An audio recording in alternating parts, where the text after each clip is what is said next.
సరళమా సులువా? Programming నేర్చుకుంటే చాలా, ఇంకా ఏమైనా నేర్చుకోవాలా?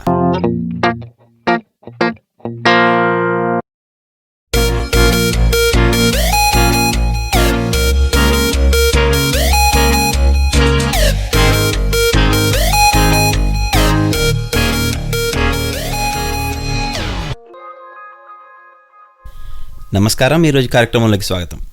ఈరోజు మనం మాట్లాడుకోబోతున్న విషయం ఒక ప్రోగ్రామింగ్ లాంగ్వేజ్కో లేక ఏదన్నా ఒక టెక్నాలజీకో సంబంధించింది కాదు. సాఫ్ట్వేర్ డిజైన్ చేయడంలోని అతి ముఖ్యమైన కొన్ని విషయాలను ఈరోజు మీ ముందుకు తీసుకొని వస్తున్నాను. సాఫ్ట్వేర్ డిజైన్, సాఫ్ట్వేర్ పరికల్పన అనేది ఒక కళ. అభ్యాసంతో దీన్ని సానపెట్టచ్చు. ఆ రంగంలో చాలా కాలం నుంచి పనిచేస్తున్న వాళ్ళ అనుభవాలని కూడా మీరు ఉపయోగించుకోవచ్చు. అలాంటి ఎన్నో అనుభవాల పుటల్లో నుంచి ఒక విషయం, మంచి సాఫ్ట్వేర్ వ్యవస్థ తయారు చేయడంలో కీలక భూమిక పోషించే ఒక విషయాన్ని ఈరోజు మీ ముందుకు తీసుకొద్దాం అనుకున్నాను. విషయంలోకి వెళ్లే ముందు ఒక ప్రకటనతో ఈరోజు కార్యక్రమాన్ని మొదలు పెడదాం. మన్నిక కలిగిన వ్యవస్థల రూపకల్పనలో సులువైన పద్ధతుల కన్నా సరళమైన పద్ధతుల అవసరమే ఎక్కువ. ఈరోజు మనం మాట్లాడుకోబోతున్న విషయం ఇదే. సరళమా సులువా? ఈ రెండుకి భేదం ఏంటి? దీన్నే ఇంగ్లీష్లో simple is better than easy అంటారు. ఈజీ అన్నా సింపుల్ అన్నా ఒకేలా అనిపిస్తాయి కదా. తెలుగులో మనకి వాటి మధ్య వ్యత్యాసం బాగా కనిపిస్తూ ఉంటుంది. సులువుకి అటువైపు కష్టం ఉంటే, సరళానికి ఇటువైపు సంక్లిష్టత ఉంది. సమస్యలను పరిష్కరించడం కంటే ముఖ్యం అవి తలెత్తకుండా చూసుకోవడం అని అంటూ ఉంటారు కదా. మరి అలాంటిదే సాఫ్ట్వేర్ తయారీలో కూడా ఇది వర్తిస్తుందా? అసలు సులువుగా పనిచేయడం అంటే ఏంటి? ఒక ఉదాహరణ చూద్దాం. మా ఫ్రేమ్వర్క్ వాడితే 5 నిమిషాల్లో మీరు హలో వరల్డ్ రాసేయచ్చు. లేకపోతే మా ప్రోగ్రామింగ్ లాంగ్వేజ్ వాడితే మీరు మొత్తం అప్లికేషన్ని 10 నిమిషాల్లో తయారు చేసేయచ్చు. ఇలాంటి ప్రకటనలు కొత్త ఏం కాదు, బోల్డ్ వింటూనే ఉంటాం. కానీ ఇది అంత గొప్ప ఉపయోగపడే పనేనా? ఇది సులువుగా పనులు చేయడం అనేది అంత ముఖ్యమా? మరి సరళం అంటే ఏంటి? ఒకటి కన్నా ఎక్కువ విషయాల ఊసు లేకుండా ఒక పని చక్కగా చేయటం. 2 దారాలు పెనవేసుకుంటే వాటిని ఆది అంతం కనుక్కోవడం కష్టం. అది సంక్లిష్టతకు ఒక ఉదాహరణ. కాబట్టి సరళం అంటే అలా ఉండకుండా ఉండాలి కదా. అర్థం చేసుకోవడానికి, మార్పులు చేయడానికి కూడా అవకాశం ఈ సరళమైన పద్ధతులు మనకి ఇస్తూ ఉంటాయి. కానీ సరళమైన వ్యవస్థలు తయారు చేయడం చాలా కష్టమైన పని. దాని మీద మనకి లోతుగా అవగాహన ఉండాలి. సమస్యల్ని వాటి మూలాలకు వెళ్ళి పరిష్కరించాల్సిన అవసరం ఉంటుంది.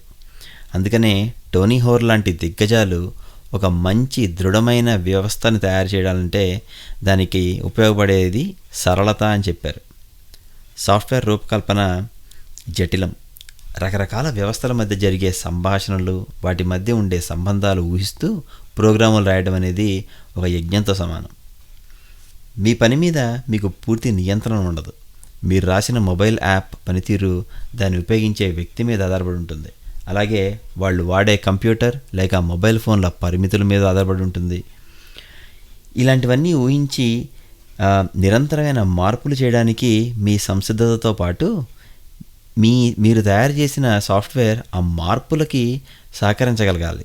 కాబట్టి మీరు తయారు చేసే సాఫ్ట్వేర్ యొక్క ఉద్దేశాల్లో పని చేయడంతో పాటు మార్పులకి అవకాశాలు కల్పిస్తూ ఉండటం కూడా ముఖ్యమే. మరి ఇలాంటి అద్భుతమైన సాఫ్ట్వేర్ కల్పనకి ఏదైనా తారక మంత్రం ఉందా? లేదనే చెప్పాలి. సాఫ్ట్వేర్ పరికల్పన అనేది స్వతహాగా జటిలమైన పని. ఇది చాలా సమయం తీసుకుంటుంటుంది. ఇందులో 100% సమస్యలు లేకుండా రూపొందించడం దాదాపు అసాధ్యమే. దానికి మీరు మానసికంగా తయారై ఉండాలి. అందుకనే మీరు రూపొందించే వ్యవస్థని చివరి అంకంగా భావించకుండా ఒక ప్రవాహంగా భావిస్తూ మార్పులకి సహకరించగలిగేలాగా తయారు చేస్తూ ఉండాలి. అందుకే దీన్ని ఇందాక కళతో పోల్చాను. ఒక చిత్రకారుడు తన కుంచెతో వేసిన చిత్రాన్ని నిత్యం చిన్న చిన్న మార్పులకి ఎలా గురి చేస్తాడో, అలాగే సాఫ్ట్వేర్ రూపకల్పనలో మీరును. ఇటువంటి వ్యవస్థల్ని రూపొందించడంలో ఇందాక చెప్పిన సరళ వ్యవస్థ అనేది ముఖ్యం అని చాలామంది ఉద్దేశం. మీరు చేసే మార్పులు డబ్బు, ఆఫీస్లో రాజకీయాలు, అహంకారాలు, మరెన్నో విషయాలతో ముడిపడి ఉంటుంది. వీటన్నిటినీ బేరీజ్ వేసుకుంటూ మీ సరళ రచన సాగుతూ ఉండాలి. ఇందాక అనుకున్నాం కదా, సమస్యల్ని వాటి మూలాల్లోకి వెళ్ళి పలు వ్యవస్థల్ని తీర్చిదిద్దుతూ అలాంటి పలు వ్యవస్థలని ఒక సూత్రం ఆధారంగా మణులతో పొదిగిన హారంలా చేసినట్టు తయారు చేయడం ఉపయోగపడే పద్ధతి అని నేను నమ్ముతాను. నా అనుభవంలో కూడా ఇది నాకు బాగానే ఉపయోగపడింది. దీన్ని మీరు మీ ఇంట్లో పిల్లలు ఆడుకునే లెగో టాయ్స్తో పోల్చి చూడండి. ఒక లెగోతో కట్టిన భవంతిలో చిన్న మార్పులు చేయాలంటే అక్కడొక ముక్క ఎక్కడో ముక్క పీకి కొత్త ముక్కలు పెట్టి మీరు దాన్ని ఈజీగా మార్చచ్చు. అలా కాకుండా ఏ సిమెంట్తో కట్టిన ఒక భవంతిని మార్పులు చేయడం అంత సులువు కాదు కదా. మనం రాసే రోజువారీ ప్రోగ్రాంలో ఇటువంటి సంక్లిష్టతని మనం మెల్లిమెల్లిగా దూరం చేసుకుంటూ ఉన్నాం. మీలో ఈ పాడ్కాస్ట్ వింటున్న మీరు ఎవరైనా సరే చాలా కాలం నుంచి ప్రోగ్రాం రాస్తుంటే కనుక మీకు ఆబ్జెక్ట్ బ్రోకర్స్ అని, అంటే కోర్బా అని, ఆర్ఎంఐ అని ఇలాంటి టెక్నాలజీలు గుర్తే ఉంటాయి. ఇందులో ఒక సిస్టమ్ నుంచి ఇంకో సిస్టమ్ కనుక మీరు డేటా పంపించాలంటే చాలా కష్టంగా ఉండేది ఆ రోజుల్లో. దాన్నే ఇప్పుడు మనం చాలా సులువుగా, లేకపోతే ఇందా మనం అటువంటి సరళంగా ఒక జైసాన్ పద్ధతిలో పంపిస్తున్నాం. ఎందుకని? ఈ పంపించే జైసాన్ డేటా ఫార్మాట్కి ఒకటి తెలుసు. దాంట్లో ప్రోగ్రామింగ్ రాయగలిగే విషయాలు లేకపోతే మరేదో విషయాలు ఏమీ ఉండవు.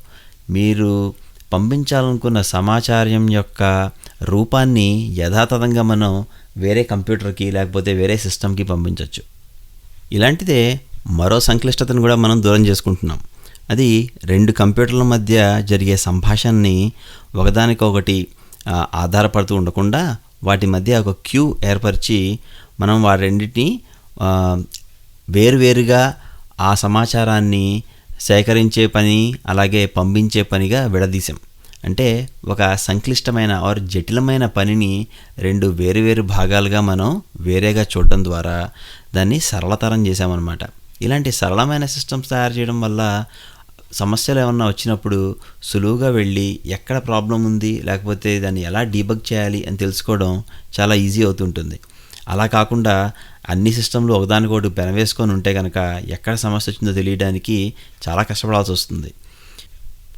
ఒక్క ఫ్రేమ్వర్కో లేకపోతే ఒక సాఫ్ట్వేరో కొనేసి ఈ అన్ని పనులు ఒకదానితోటే చేయించడం వల్ల మనం మొదలు పెట్టడం చాలా సులువు అవ్వచ్చు. కానీ ఏదైనా సమస్య వచ్చినప్పుడు దాన్ని విరక్కొట్టి లోపలే ఉందో చూడడం అనేది చాలా కష్టమైన పని. ఇందాక మనం చెప్పుకున్న ఆ లెగో బిల్డింగ్కిను ఒక సిమెంట్తో కట్టిన బిల్డింగ్కి తేడాలాగా అనమాట.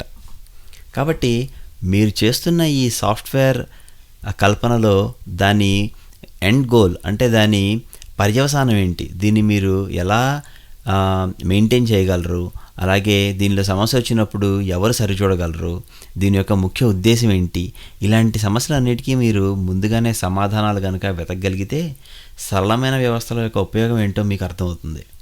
గడిచిన దశాబ్ద పై కాలంలో ఆబ్జెక్ట్ ఓరియంటెడ్ ప్రోగ్రామింగ్ ప్రపంచంలో ఎన్నో కొత్త ప్రోగ్రామర్లు, కొత్త ప్రోగ్రామింగ్ లాంగ్వేజ్లు పుట్టుకొచ్చాయి.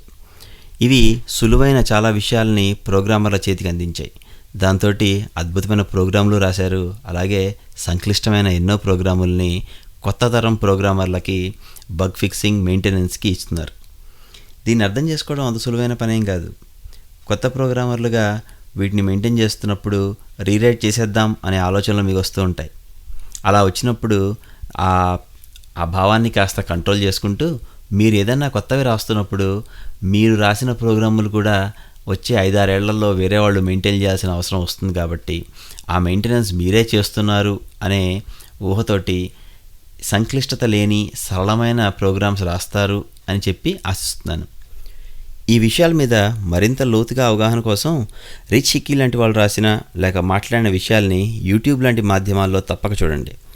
సాఫ్ట్వేర్ రంగంలోకి కొత్తగా వచ్చే వాళ్ళకి, ఇప్పుడే కొత్తగా ఉద్యోగాలు మొదలు పెడుతున్న వాళ్ళకి ఈరోజు పాడ్కాస్ట్ ఉపయోగపడుతుంది అని చెప్పి ఆశిస్తున్నాను. ఈ విషయం మీద మీరు నాతో ఏమన్నా మీ అభిప్రాయాలు పంచుకోవాలనుకుంటే ట్విట్టర్ మాధ్యమంలో లేక నా teluguology.com బ్లాగ్లో పంచుకోండి. వచ్చే వారం మరో కొత్త విషయంతో కలుద్దాం. అప్పటిదాకా సెలవు. నమస్కారం.